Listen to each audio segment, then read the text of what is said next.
100 ఎకరాల పొలం ఉన్న వ్యక్తి జేబులో 100 రూపాయలు ఉండదు. గ్రామాల్లో ఉండే చిన్న బడ్డీ కొట్టోడి దగ్గర జేబులో 1000 రూపాయలు ఉంటుందన్నమాట వాస్తవం గుర్తుంచుకోండి. మనకి పొలం ఉంది, ఇంట్లో గేదెలు ఉన్నాయి, ఆవులు ఉన్నాయి, కానీ సరుకులు తేవాలంటే 100 రూపాయలు ఉండదు, అప్పు తీసుకొచ్చుకోవాలి. ఇది రైతు దీన పరిస్థితి. ఇది ఈ పరిస్థితి మారటం కోసము మీరు చేసే ఏదే భూతల్లిని కాపాడటం కోసము, భూమాతను కాపాడటం కోసము, సేంద్రియ వ్యవసాయం పేరు మీద మీరు చేస్తున్న మీ అందరికీ కూడా శిరస్సు వంచి నమస్కరిస్తున్నా. నేను భారతీయ జనతా కిసాన్ మోర్చా అధ్యక్షుడిగా మీ అందరినీ కోరుకుంటున్నా. మీకంటే కూడా ఈ దేశంలో, ఈ రాష్ట్రంలో కానీ మన గ్రామాల్లో కానీ సేవ చేసేవాళ్ళు ఎవ్వరు లేరు. ఎందుకు ఈ రకంగా చేస్తున్నామంటే మన ఉపాధి ఒక్కటే కాదు, ఆరోగ్యవంతమైన భారతదేశ నిర్మాణం కోసము మనమందరము కూడా పనిచేస్తున్నామంటే వాస్తవం గుర్తుంచుకోండి.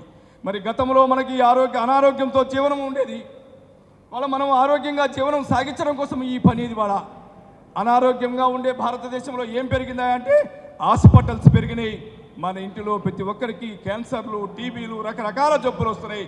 కానీ ఏదైతే ప్రకృతి సేంద్రియ వ్యవసాయం చేస్తున్నామో మనము పండించిన పంటను మనం 10 మందికి పంచడం వల్ల ఆరోగ్యవంతమైన భారతదేశ నిర్మాణంలో పునీతమైన మీ అందరికీ కూడా మరొక్కసారి నమస్కారం చేస్తున్నాను. మీ అందరికీ